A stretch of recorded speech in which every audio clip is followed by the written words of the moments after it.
welcome back to the Sonic Adventure commentary with me, Skully the Metalhead. Today, we're gonna finish it tonight, goddammit! And by finish it I mean Sonic Story, because, yeah, feeling like wrapping this up.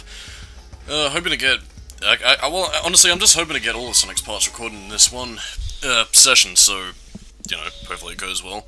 Split into parts. Worried this might be a little bit too loud, so I apologize for getting the audio bleeding from the game itself. But anyway, now we have cameos! Look, it's Metal Sonic, who doesn't actually do anything except for the DX port, where you can play as him. And, well, he isn't really that impressive. But oh look, it's Mecha Sonic from Sonic the Hedgehog 3 and Sonic & Knuckles. Yeah, a visual cameo of a... yeah, excuse me. Honestly, I don't really get why people make such a big deal about Mecha Sonic. It's like, oh my god, it's a slightly differently designed robot Sonic because it's the thing. Yeah, I don't know. Maybe I'm being a little bit too facetious when I say that, but I just don't care about Mecha Sonic. I think maybe it might have had a little bit more significance in the Fleetway comics, you know, with the whole Metallics thing, but I don't know. Anyway, now we enter, probably, again, if it's not for Red Mountain or Speed Highway, it's this, Final Egg, one of my favourite stages in the game. I love this stage to death. Especially in the Dreamcast version, because the lighting here is fantastic. Like, I mean, again, you play the DX board and everything is just bled and shit. But here, god, it's just beautiful, really. Like, I mean, it really captures the industrial tone of it well, but at the same time, though, it's also got... how do I put this? It's got, like, a very ambient hue to it, which breathes a little bit of life into it. So, again, like, if you're worried about industrial levels just being boring, this level's fantastic, and I guess what helps to liven up the place is the music. A lot of funk in here, and goddamn do I love it for it. Not specifically with this part, but coming up quite soon, in fact I'd say after this point, things are about to get wild. Right after here. Right after here. Or I could dash my dreams. No wait, here we go. Oh yes. To a lot I think, well, this is honestly one of my favourite tracks in the game. The second part of Final Egg. Oh, that delicious, delicious funk, which was eventually made into a Sonic Shorts song. And I can imagine everybody attempting to sing the lyrics because, I don't know, it's Sonic Shorts and it's probably one of the most well-renowned Sonic cartoons, or at least the internet cartoons imaginable. Excuse me. I've just finished eating my dinner and I need some Pepsi desperately. Yeah, actually, surprisingly, compared to every other portion of the game, pretty light in story. Well, for the last chunk of the game. There's only one or two other cutscenes, really, that, I could probably take a break till then, but, oh god, I love how this area looks in the Dreamcast version. It is so fantastic. Ugh, I kind of want to shut up and listen to the music, but that'd make for bad commentary. So to talk about Final Egg itself, it doesn't, again, I guess it's kind of intentionally done this way, but it doesn't really hold the... whoops. It doesn't really hold the whole foreboding final level, oh, you better hurry up or Eggman will take over the world, which I think is kind of intentionally done that way, considering that there are multiple stories going on here. But at the same time, though, I think this actually does make for a pretty much more of a, fuck yeah, we're beating the bad guy, and now we're gonna take the fight right to him at long last. Which is a vibe delivered similarly with, Final Horn from Shadow the Hedgehog. I believe that was the level's name. Yeah. But in any case, it's a pretty triumphant note to really end Sonic's story on, and honestly, Final Egg is just brilliant. I'm running out of things to describe things as good.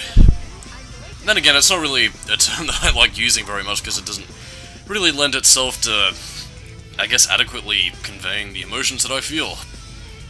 Then again, I could probably just say hype and call it a day, but that's a little bit too simplistic for a commentary.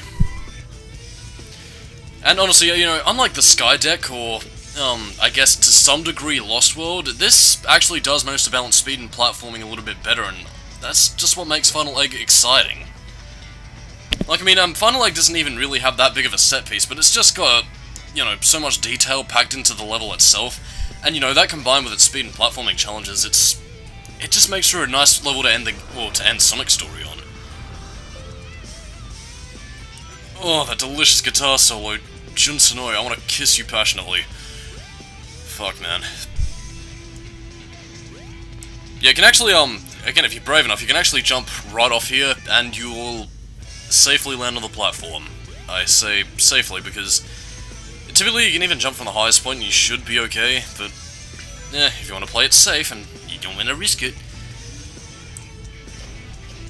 I always wonder what the practical purpose that Eggman had for those things. Like, I mean, does he... I presume that he uses his Eggmobile to travel across his bases and spaceships, considering their rather ridiculous designs, but...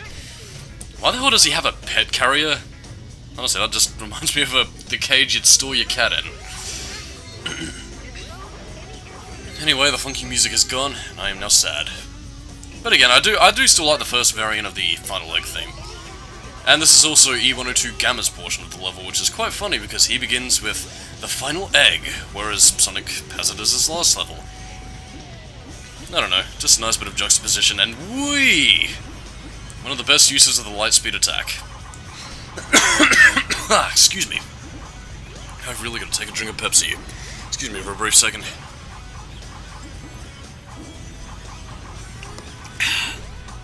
Probably should have edited this out. Yeah, bugger it, I'm too lazy. And it's over now. But yeah, that is actually a lot of fun to use the Lightspeed attack. Yeah, this is one of the more slow portions of the level, but again, like I said before, a lot of detail, and honestly, a couple of cool effects. I believe that lightning effect down below, if you fall into it you die, by the way, well, that's kind of obviously to be expected. Yeah, that effect was done worse in the DX port. Like a lot of effects, really. Like, I don't want to harp on the DX version too much, since again, that's how a lot of people got introduced to Sonic Adventure, but a lot of the visual effects and a lot of the things that they added just took away from the experience, which sucks. Whee! Oh yes. Whee! The ultimate fun. Do you wonder why they never decided to bring back the Lightspeed attack for later Sonic games? Like, I mean, they bring back the... fuck, what was the... I completely forgot it, and it's one of Sonic's most iconic abilities from Sonic Adventure. It was... damn it, I completely forgot what it was. Was it the ring? It'll come back to me in a fucking second. I forgot what it was called. You know, the thing where you dash across a trail of rings? Lightspeed shoes, fuck it, whatever. And I know I died. Oh, you're too late! He's already passed away! Fuck, that's gonna bother me for the rest of my life, and I've just finished the thing of it is, I've just finished fucking playing the game, so... ugh. Well, in any case, completely forgot what tangent I was on there. God, what a stumbly mess. Stop it, mate, it's not worth it. But those item boxes are just too tempting. It's like gambling. Come on, get moving. There we go, that's the ticker. Now for more speed action. Another little detail I do enjoy is that I really love how the hallways warp in this level. Like, I don't necessarily mean warp in the sense that the level design gets twisted, it's more that... it's more perspective messing with you, but it's something I find to be kinda cool.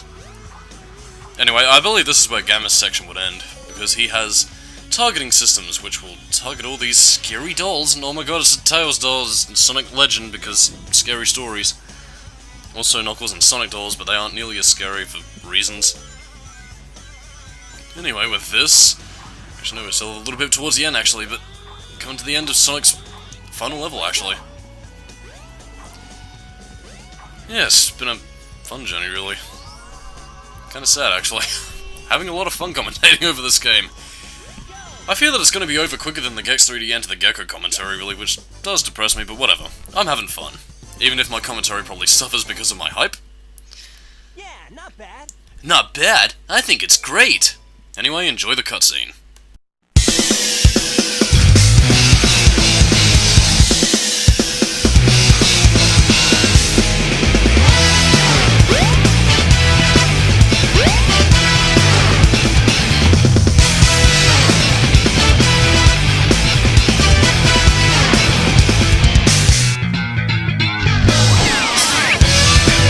Well, if it isn't my pal Sonic, I'm surprised you made it this far.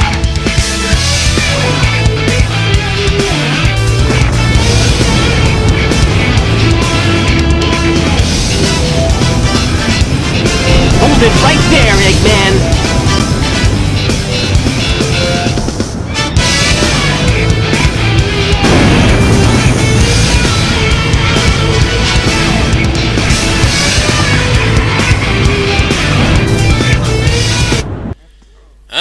come to Sonic's final boss of the game. Well, I say final boss in terms of his story. The final boss of the game, well, for those of you who have seen the intro cutscene, I think you all know where this is headed. Anyway, the Egg Viper, most famously... Fuck. I'm so sorry for cursing. Why the hell am I apologizing? I don't know. Anyway, well, fuck, I completely forgot where I was going with this. Yes, the Egg Viper. Most famously known for being the progenitor of so many memorable quotes, like, get a load of this. That's pretty much all people tend to quote, but honestly, I don't even think that one's really the most memorable quote. I can only suspect that it only became famous because it refers to a globule of semen. Honestly, get a load of this is just... Like, I mean, if you want to go for the more hilarious quotes, I honestly think all systems, full power, is something that's a little bit more humorous. Or, you know what, even, see if you can make it through here, Sonic. I don't know. I don't really get the Sonic fandom in the way in which it tries to derive humor from quotes. Like, I mean, some I can understand, like with Vector's Find the Computer Room thing. But I mean, even then, that's just because his voice actor was fucking goofy as hell on the role. I don't know. I don't understand people and their bizarre sense of humor. Then again, I am a rather humorless person anyway, so I guess that probably speaks to my tastes. Then again, I make shitloads of puns, so I guess that doesn't really speak to my taste in humor either. But again, to talk about the boss fight itself, this one will probably be of some challenge to a lot of people, especially considering that most of the other bosses tend to be a little bit more on the cruisy side. But at the same time though, I think the Egg Viper does have a definitive pattern, so again, you will pick up on what Eggman's trying to do. And again, all in all, it's a pretty well-designed boss and a worthy challenge for Sonic's final fight. That being said though, I also really love the design elements of a lot of the Egg Viper and, by extension, a lot of Eggman's mechs in Sonic Adventure. It's something that I feel like a lot of the later games kind of lost, but again, the way in which Sonic Adventure had a lot of Dr. Eggman's, you know, mechs and robots look, honestly, it just feels... Again, like, I mean, it has its own set of personality and, you know, its own traits and everything, but at the same time, it's got a very clunker-junker look to it, which honestly kind of fits the more machinist vibe that I get from him, especially with his, you know, Dreamcast era design, which I really loved about Dr. Eggman in this era. You know, whereas now, like, a lot of Dr. Eggman's mechs look, I guess, slicker and a little bit too modernish for my taste. Again, I know it's really weird, you know, without actually having to show you the comparisons to the designs, but I really do prefer a lot of Eggman's mechanical contraptions from, like, you know, 2001 and 1998. I don't know, maybe that's just me being pedantic and just indulging into my inner Sonic fan, but honestly, that's just how I feel.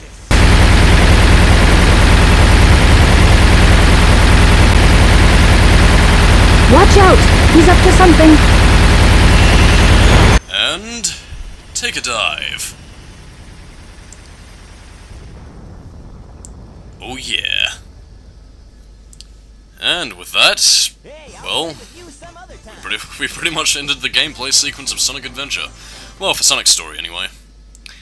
I'll let you guys enjoy the cutscene, for what little of it there is.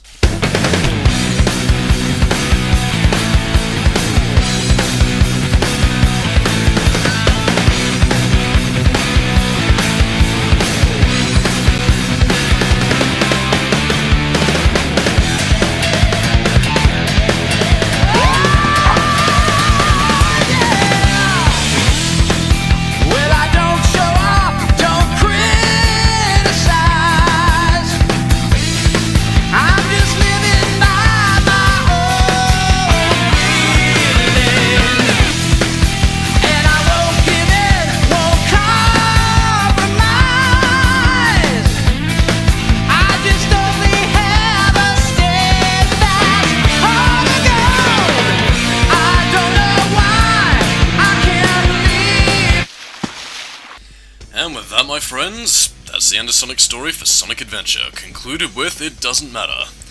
Sonic's theme song throughout the game, and honestly, it's one of my favourite tracks. Again, I don't really listen to it as often as a lot of other people tend to do, or even really favourite it, compared to a lot of other songs in the series, but again, I love this song. It's fantastic. Anyway, Sonic's story. What to talk about? well, to prevent me from singing the lyrics, which is quite easy to do in this case because, I don't know, this song is fun. Yeah, Sonic Story. A perfect way to introduce people to, well, the world of Sonic the Hedgehog, really. Like, I mean, again, I'll probably sum this up in the review, but, again, all the Sonic stages, his gameplay is pretty much taken from Sonic and Knuckles, but then translated into 3D, and to be perfectly honest, it works pretty damn well. Like, I mean, not only his gameplay, including, like, the spin dash and everything else, but, you know, a lot of his upgrades, a lot of the level design. Again, in his action stages, it feels very much like what would happen if you took Sonic and Knuckles and made it 3D, and honestly, I think it still worked fantastically well. Again, there are a few issues that a lot of people will draw from it, you know, namely with the collision detection in places, even though that was arguably worsened in the DX port. It doesn't matter now what happens, I will never give up. I'm not gonna stop singing. Way to stop me from going to the... fuck. It's too addictive, I'm sorry. But yeah. Honestly though, story-wise, Sonic's story is very cruisy, which is probably why I didn't really talk about a lot of the events that happened in it, because, honestly, it's just a Sonic vs. Eggman tale, which to a lot of the people who complain about story in a Sonic game, again, it's nothing really that intrusive. You do have a couple of flashes here and there of the overarching storyline that'll be weaved throughout all the other characters, but really though, it's a simplistic story, but at the same time, it's one that leaves you free to explore the hub worlds, talk to the citizens of Station Square, and just find all sorts of hidden stuff, and really, for a slice of life story about what happens in a typical day for Sonic the Hedgehog, it's nice. Like, I mean, again, it's not something that's gonna go for, like, oh, a big epic adventure like most Sonic games seem to, it's just something that's, well, I'd say up until the battles with Chaos, it's really just a cruisy, let's go off and hunt for the Emerald and put an end to Dr. Eggman's plans. And really though, I feel that in doing that kind of gameplay style, or at the very least in terms of introducing people to the franchise, it was kind of the best way to have them, well, I guess to kind of express Takashi Iizuka's phrase when he was designing Big the Cat's gameplay, as something of a go-at-your-own-pace kind of game. Like, I mean, again, you're not being railroaded into stage after stage after stage like a lot of people typically tended to want to. I guess mostly out of, you know, a tradition of what Sonic and Knuckles did for the Mega Drive era. You know, it's... Again, in terms of being an introductory point, I think Sonic Adventure makes for a fantastic jumping-on point for a lot of people, and again... I don't know, like, I mean... I think it was for this reason that I really latched onto this game as well as I did. Like, I mean, again, I mentioned this all the way back in part 1, but, you know, when I first played this game, if you saw the smile on my face, you would swear that I was living in 1998 and was playing this game for the first time, because, honestly, while I did play games like, you know, the Mega Drive Sonic games, and even Sonic Colors before I ever played this one, the moment I played Sonic Adventure, this got me back into full fandom mode. And that's something I'm always going to hold close to my heart, probably for the rest of my days, and no matter how cynical I might get of a future Sonic game, or no matter how tired I might get at times, just looking back at Sonic Adventure and everything that it introduced, well, to be perfectly honest, it just kind of reminds you why you enjoy the series to begin with, or at the very least it reminds me of why I enjoy the series. But, you know, that's just me being wistful and reminiscing about my first time playing Sonic Adventure back in 2010, so, on that note, since the story's about to conclude, I'm Skully, keep it new metal, and next time on the Sonic Adventure commentary we move on to the next story, which is Miles Tails Prower. The Sonic Adventure continues. Catch you later, kids.